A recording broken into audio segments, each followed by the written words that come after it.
los equipos que perdieron más finales en su confederación. Los repasamos y de paso te cuento algunas historias que no vas a poder creer. Vamos.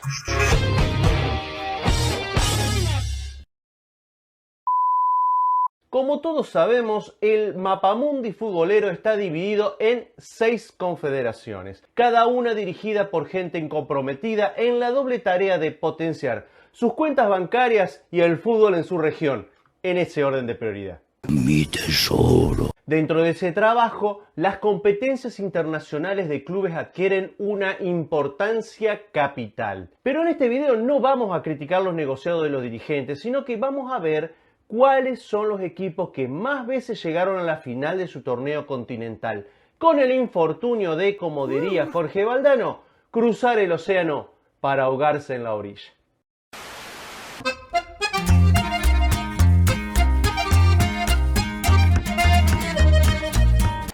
Hablar del fútbol de Oceanía a nivel clubes es meterse en un real quilombo. Fíjate, el primer campeonato de clubes se jugó en 1987 y el segundo en 1999, 12 años después.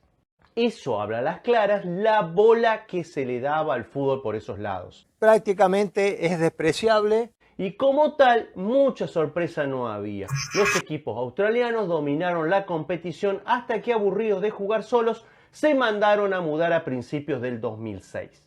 Y quienes aprovecharon la volada fueron los de Nueva Zelanda. Ya con un torneo como Dios manda, por lo menos se jugaba más seguido, se quedaron con 16 de las 18 en juego.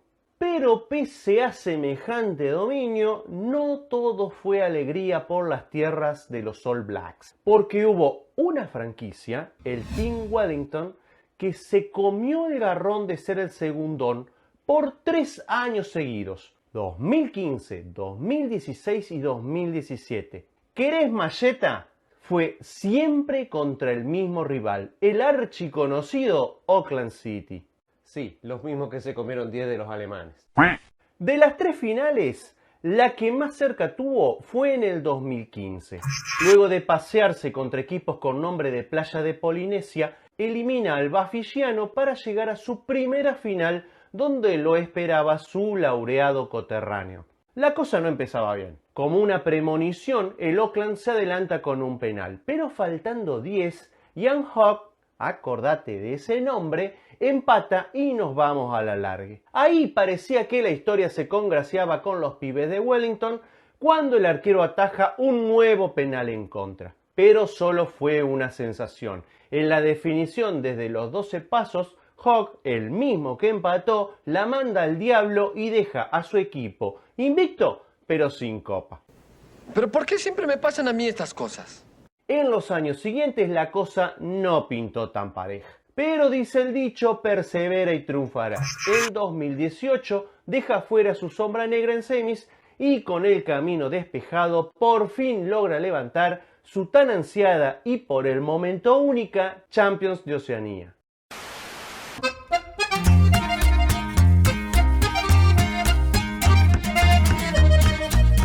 Pese a tener su sede en un territorio ubicado en Sudamérica, por esas cosas que tienen los dirigentes, el Robin Hood de Surinam ha dominado el fútbol del Caribe, incluso llegando a 5 finales de la antigua Copa de Campeones de la CONCACAF. Buenísimo. Seguro te estás preguntando, ¿cómo carajo un club de Surinam pudo llegar a tantas finales en un torneo donde compiten equipos de naciones con más tradición futbolera? Haces muy bien en preguntártelo. La respuesta es sencilla. Según el reglamento de aquella época, la Copa de Campeones de la CONCACAF se jugaba en 3 zonas: Norte, Centro y Caribe. Los ganadores de las 2 primeras se eliminaban en semis y, si acertaste, el ganador del Caribe iba derechito a la final.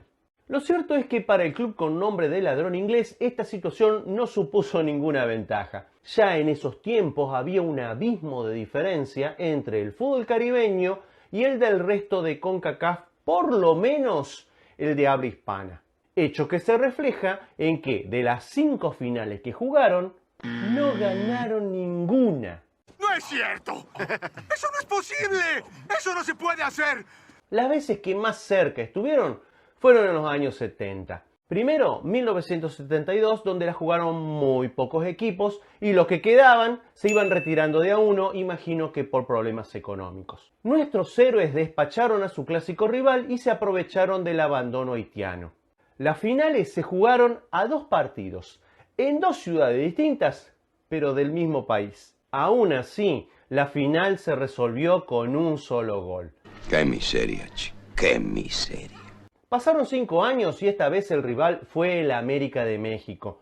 Lo gracioso es que los cremas llegaron a la final sin haber jugado un solo partido. Los surinameses, con más partidos encima, ahora contaban con la ventaja de jugar ambas finales en Surinam.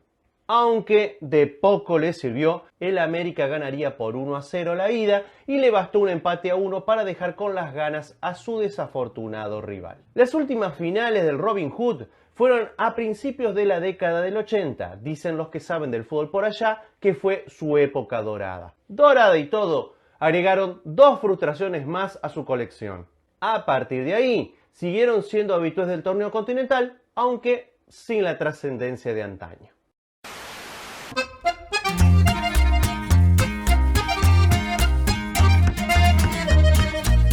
En África la cosa está repartida. 3 equipos tienen el dudoso honor de ser los que tienen más finales perdidas. Aunque hay que hacer una salvedad. Uno de ellos es el Al Ahly egipcio, el más ganador del continente. Otro es el Esperance tunecino, que por lo menos logró 4 títulos. Pero quien no ha tenido tanta suerte es el Asante Kotoko, uno de los equipos más populares de Ghana. Llegó 7 veces a la final continental para conquistar el trofeo solo en 2 oportunidades. Sí, 5 veces se quedó con las ganas. Aunque de todas hay una que es increíble. Era 1967 y los puercoespines llegaron a su primera final con un sudamericano como actor principal, el brasileño Carlos Alberto Parreira, que hacía sus primeras armas en la dirección técnica allá por el continente africano. Lo esperaba el ahora conocido TP Mazembe. Sí, el que tenía a este arquero. La ida en Ghana fue 1-1. Del partido de vuelta en Zaire, aunque no lo creas, después de buscar algo como por 5 horas, encontré un video con presencia de Mobutu incluida,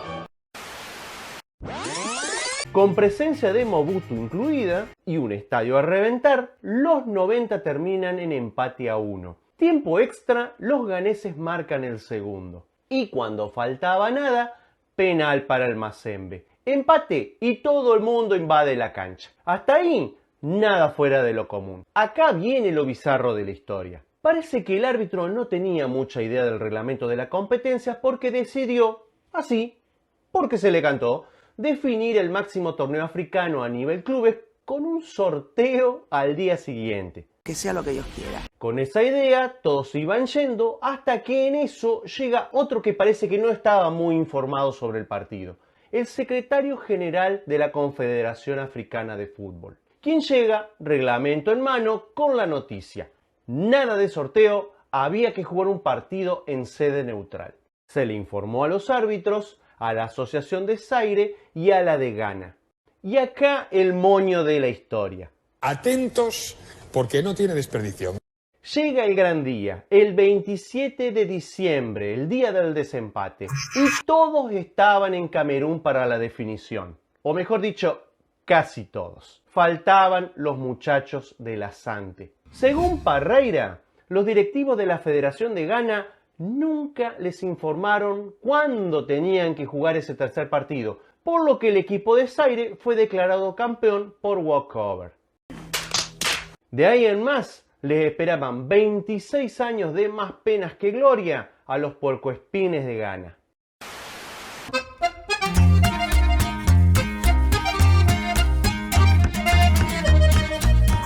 Desde hace solo 3 añitos nuestro vocabulario futbolero se nutrió con nombres como Al-Ittihad, Al-Nasser, Al-Hilal, que se hicieron comunes con la llegada a montones de estrellas europeas deseosas de abarrotar aún más sus copiosas cuentas bancarias. Pero el fútbol saudí tiene su propia gran tradición en Asia. Sus equipos han llegado a 17 finales continentales. Ahora, dentro de tamaño dominio, hay también espacio para las decepciones. Y en ese apartado se destaca el Al-Hilal.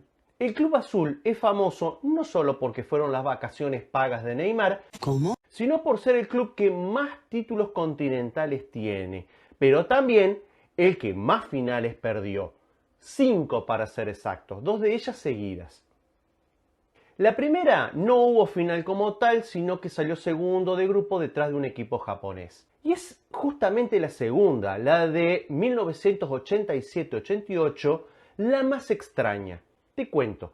El formato del entonces Campeonato de Clubes de Asia había cambiado. Esta vez, luego de una primera fase de 7 grupos, los ganadores avanzaban a la semifinal. Una semifinal rara, al estilo de los mundiales de los años 70.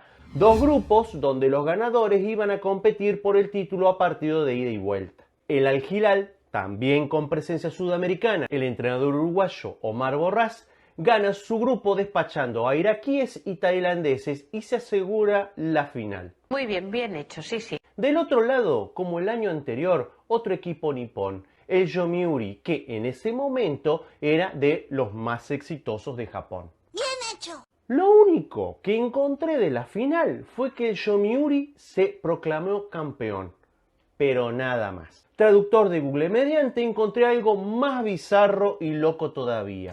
Las finales, fijadas para el 23 y 30 de enero del 88, nunca se jugaron. Los japoneses salieron campeones sin jugar.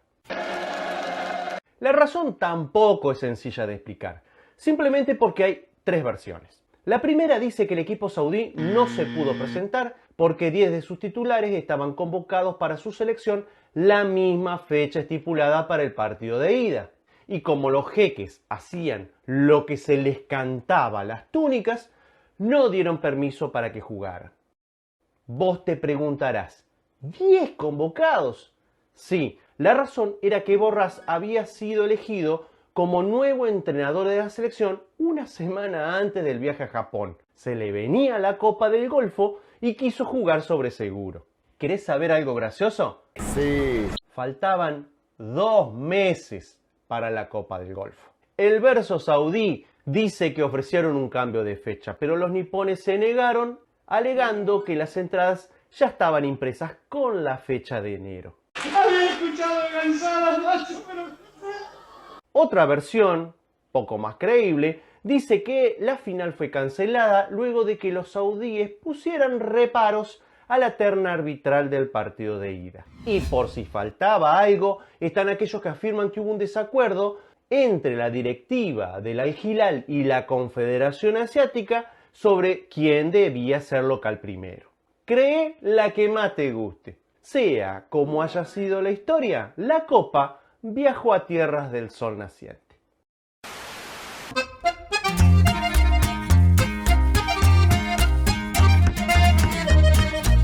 Está claro que perder una final no es algo grato para nadie. Me podés venir con el orgullo de llegar y todo eso, pero el trago amargo no te lo saca nadie. Ahora, así como hay situaciones que son como una especie de atenuante de esa sensación, hay otras que la profundizan y como que duele el doble. Ese es el caso de Boca Juniors de Argentina. Boca y Boca. Cierto, es a la fecha el club que más finales jugó, ganando la mitad. Pero las que perdió han quedado grabadas a fuego en la memoria del futbolero argentino por un hecho o particularidad.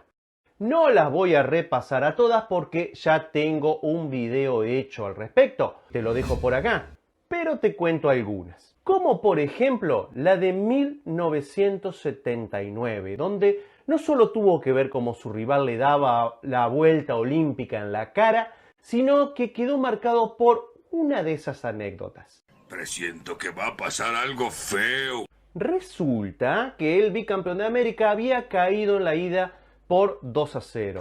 Alberto J. Armando, presidente de Boca, como que no tenía mucha fe en la remontada, por lo que ofreció a su par Osvaldo Domínguez un maletín con $40.000 a cambio de, por decirlo de alguna manera, esforzarse un poco menos en la revancha y así llegar a un tercer partido en cancha neutral.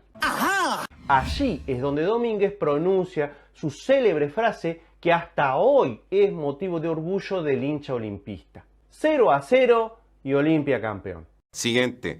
En 2012, el Boca de Julio Falcioni llega a la final con su máximo ídolo moderno, Juan Román Riquelme, como protagonista excluyente. El tipo había sido vital salvándole las papas al técnico en infinidad de veces, pero la relación entre ellos estaba lejos de ser buena y explotó en el momento menos deseado por el hincha Xeneize, la final de la Copa. Presiento que va a pasar algo feo. A solo 8 horas de la revancha, JR anuncia su salida. Si fue premeditado o no, lo dejo a tu criterio. La noticia fue un mazazo anímico para el equipo que cayó sin atenuantes en medio de rumores de motín. Sea como sea, Boca se quedaba en la misma noche sin copa y sin ídolo. Ay, no. No, no. Dios mío, esto no puede ser cierto. La tercera, y sin duda la más dolorosa, fue en 2018. Lo esperaba nada menos que su clásico rival, River Plate. Alegría o cargada eterna asegurada. En la Bombonera, el millonario se lo empata 2 veces. La revancha, postergada por 1001 líos y lucha de egos, se jugó en el Bernabéu de Madrid. Presiento que va a pasar algo feo. Ante los ojos de todo el mundo, al equipo de Barros Esqueloto se le escapa la ventaja inicial, superado física, futbolística y anímicamente por los del muñeco Gallardo, dejando hasta hoy clavada en la memoria del hincha Xeneize postales como esta.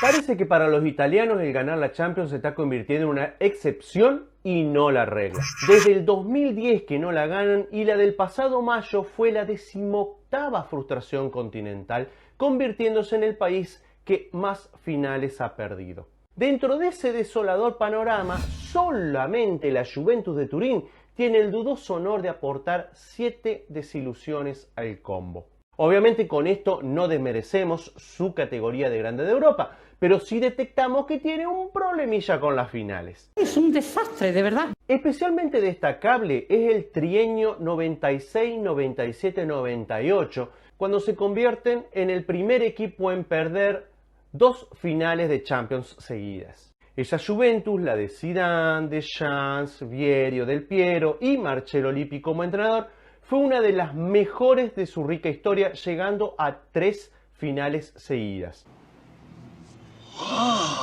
Para el 96-97, esa Juve era el vigente monarca, aunque no sabía la que se le venía. Una fase de grupo soñada, de ahí dejó afuera a la sorpresa noruega y al siempre complicado Ajax. La final fue contra el mejor Borussia Dortmund de la historia, el de Ottmar Hitzfeld.